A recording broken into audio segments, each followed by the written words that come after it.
and tied to a chair in my brain.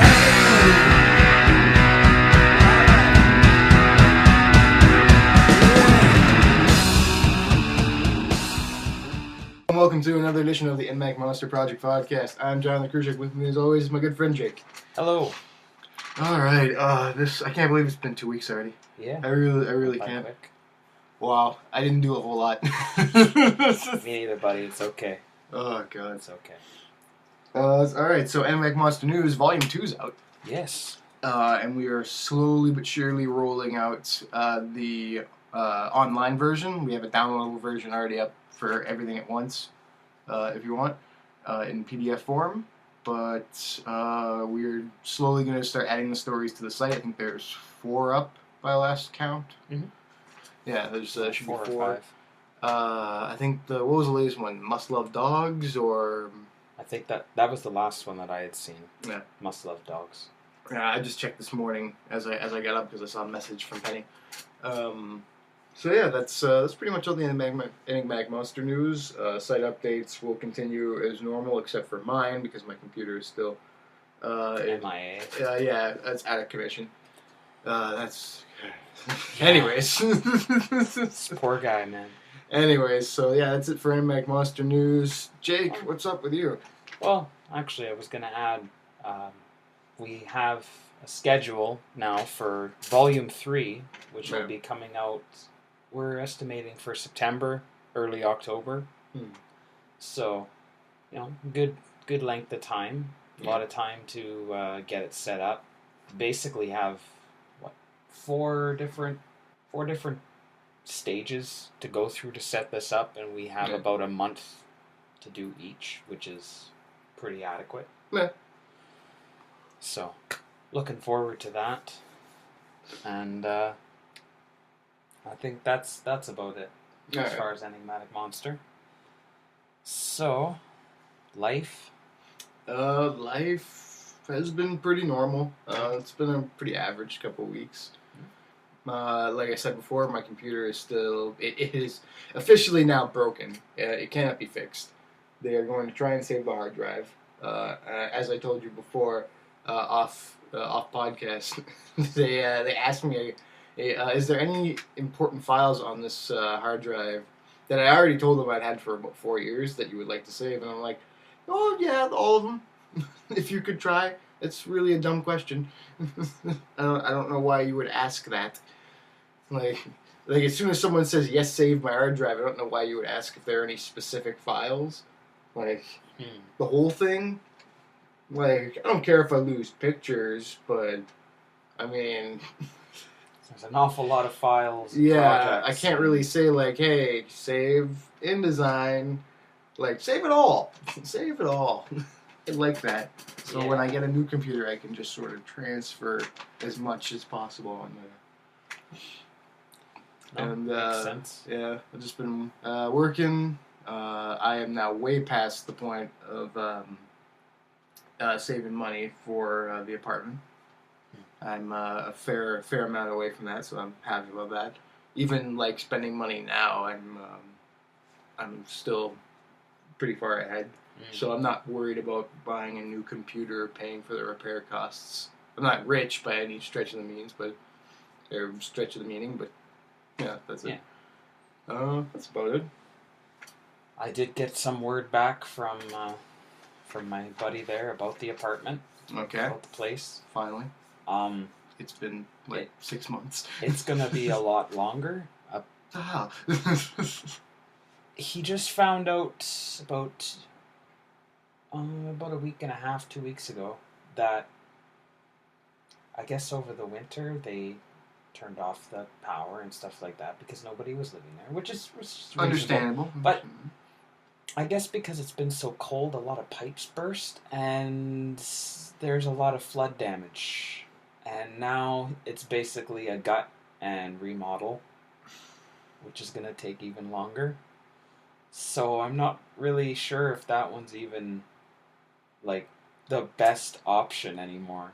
We may need to find some other place. Yeah, it's not really. Unless you can gut and remodel it in, like, a month. Yeah. because we've been waiting a long time. about a year. Almost.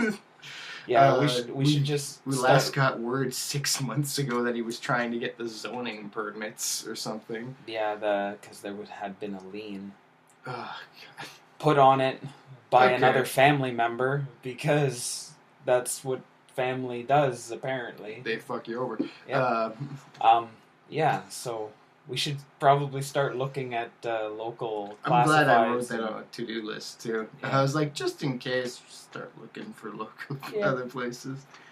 Yeah, I'm pretty disappointed in that myself. How do you not plan for that? Like, he knew they were going to shut off the power, right? Like, that's... like he knew, but he didn't really have the authority to just go in there and check up on it because he didn't own it yet.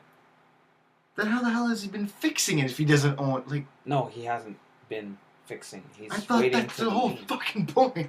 He's had to wait. So this whole time, he has done nothing to this place. Because and now it's worse. Yep. Yeah, we're looking for a new place. Yeah, we gotta look for a new place. We're looking for a new place now. Okay, for the next month. Let's focus on getting and finding a new place. Oh, Jesus Christ. Yeah. Just for real. Yep. Alright. So, Jake. How's your fucking 2 weeks? Well, I've been reading. Such a face palm. Yeah. This poor guy. Oh, He's laughing now, but inside he's crying. Yeah, inside. As I'm beating this guy I've never met before unconscious for making me waste a year and get excited. Anyways. It's mostly my fault, too. Whatever. But got our hopes up. But, whatever. You're 2 weeks. I have been ordering a lot of stuff online. No. I bought my grandmother a tablet. I mean, she paid me back for it. She didn't have to, but she did. And I appreciate that. I bought a new hand mixer for my mom because hers was over 20 years old and it was smoking the last time she tried to use it. And the room smelled like burnt plastic. Always a good idea to avoid electrical fires. Yeah. I bought myself a new bookshelf because I have way too many books, and as much as I tell myself I should part with some, it's really hard to. So make more room. Make more room. Have more stuff to move. Yeah. And working. I like the idea of your mom using the old mixer one last time, and then it just explodes, and like a bowl, like a ceramic bowl full of like batter, just goes everywhere. Yeah, it almost got to that point. I come home. I had just come like home, burnt, and it smells like burnt plastic and soldering iron or something. Like it was just like. You can smell the electrons. Like, it was bad. Oh. And it's smoking, and she's like, don't quit on me! She's mixing this bowl of lemon meringue. Why the fuck is she, like, she has to know this has been happening. Oh, yeah, but well, I don't know. She never gets out of the house, so she's never gone and bought a new one. So I ordered... Your mom's a great lady. I ordered her one, and she's really happy. You think like a normal person would be like, all right, even if I'm not gonna get a new one, I'm just gonna mix stuff with my hand now. Yeah. Or get one of those ones you can just pedal with your hands. One of those things. I don't know what they're called. Whisks. Manual whisks. Manual whisks. I don't know. Anyway. So yeah, that's been happening. Mm-hmm. I've been reading. I haven't been reading a lot, but I started reading The History of Middle-earth, Volume 1. I bought Volume 1 and 2, which are the Book of Lost Tales. That's great. Really well done. It's Tolkien's first story. It led up into the whole Lord of the Rings, specifically the Silmarillion, but that's good stuff. It's a really good concept, really good ideas, and I've been reading the unfinished tales previously. I've gotten through at least half of the book, and they're mostly just stories that he had already started while making the Silmarillion, but he never really finished because there was just way too much going on. But yeah, it's a really good story. It's a really good series. There's apparently like 7 or 8 of them in the series. The rest would be basically. How much this guy fucking write? What? He's written a lot, and most of this is the original stuff. I gotta imagine, like, when he died, his wrists must have been, like, the most arthritic wrists in the world. Because, like, the Silmarillion itself is huge, right? It's pretty big. Like, I saw an illustrated version of that, and it was like a phone book. Like, his wrists must have been so cramped from writing. Or just the strongest wrists in the world. They were either crippled or Herculean in proportions. Yeah. Just the world's strongest writing muscles. I have to get the language of the elves out because everyone needs a language. 2 languages. 5 languages. Man, Tolkien is a genius. Yeah, He's some problems. He created an entire mythos. He created like that feels how like many 9 mythoses smashed. He created together. so many different cultures, and then each of their quirks, that no their one languages, really needs to know. But it makes it more believable. Kind of, but it's also just a story. Like, you don't need to freaking. Like, there's a writer I love called Evan Dam who does a series called what's it called, Overworld, or I forget what it is. I forget the name of the overall series, but he's in a bunch of stories. Rice Boy, Vatu is the current one that I'm reading through, and Order of Tales. And he is very Tolkien. Like, he's admitted himself he builds worlds, but he doesn't show everything at once. He lets the story tell you, or he'll just go on Twitter and be like, working on some stuff for Bryce Boy for the next, or for Vatu the next couple things. He'll show a sketch, and it'll have bits of a language or whatever, or what these creatures look like and how they talk. But it's not. It doesn't feel the need to make you read everything about these characters. Well, for the most part, Tolkien didn't feel that way either. He wrote all of this mostly for his own benefit, just so he could understand everything. It feels like he is posthumously shoving it down our throats because it's everywhere. Well, like, if you go into a bookstore, the Tolkien section is huge. It's pretty big. But most of them have been put out by his son. Yeah. After his death. Because money, money, money. Here comes money. But yeah, so that's been the last little bit. Right on. Yesterday, May the 4th, we watched a couple of friends. We watched Star Wars Episode 4, A New Hope. Right on. It's been a long time since I've seen that one. Yeah, it's been a while for me. Yeah. I've seen that movie a lot. Apparently, the twins have never watched any of the Star Wars movies. Wow, if I had known that, I probably would have gone, because that makes it a little more of a monumental thing. But Yeah. I spent the day painting. Yeah, there's nothing wrong with that. And then I watched Game of Thrones at night because I wanted to see the latest episode. Very cool. Game of Thrones is doing this weird thing where every episode in this season has a scene where I am incredibly uncomfortable with how creepy a character is being. Like, once an episode, and it's usually this season, it's always been a female character being way too pushy and way too in your face. Some of it's sexual, and I'm just like, this is a creepy scene.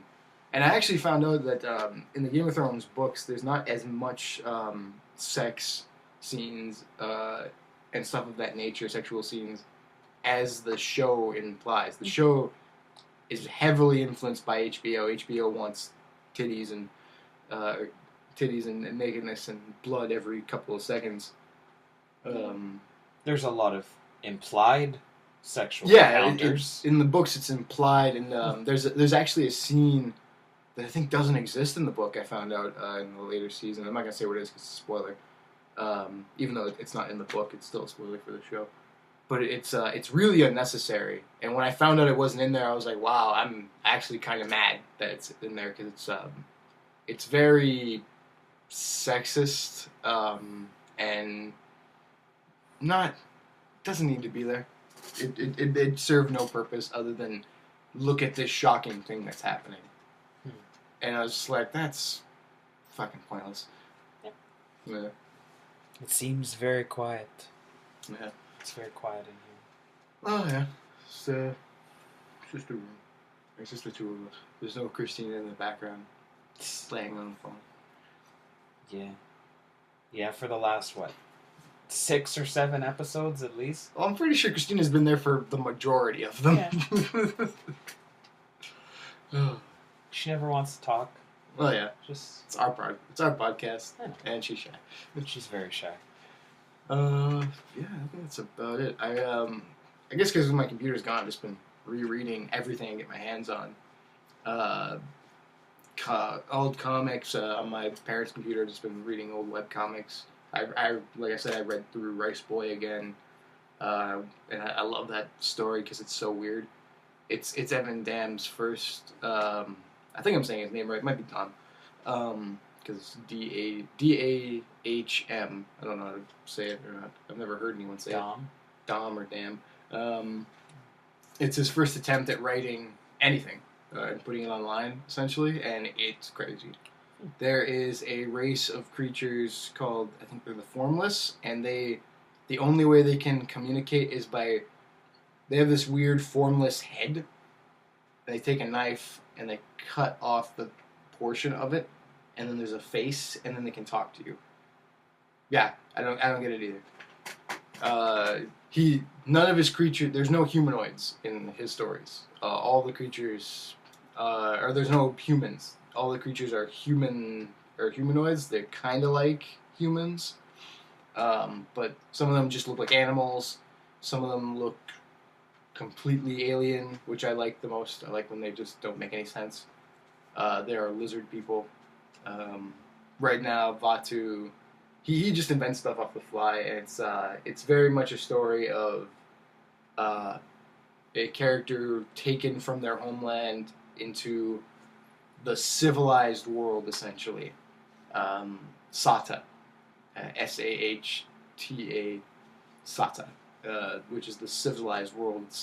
It's like sort of a Roman society, I'd say, sort of that era, like an imperial sort of. Yeah, Imperial Rome, very, very pre-medieval times, like pre-Dark Ages, just very much. They believe they're in the right. They are led by their religious leader, and they are conquering everything.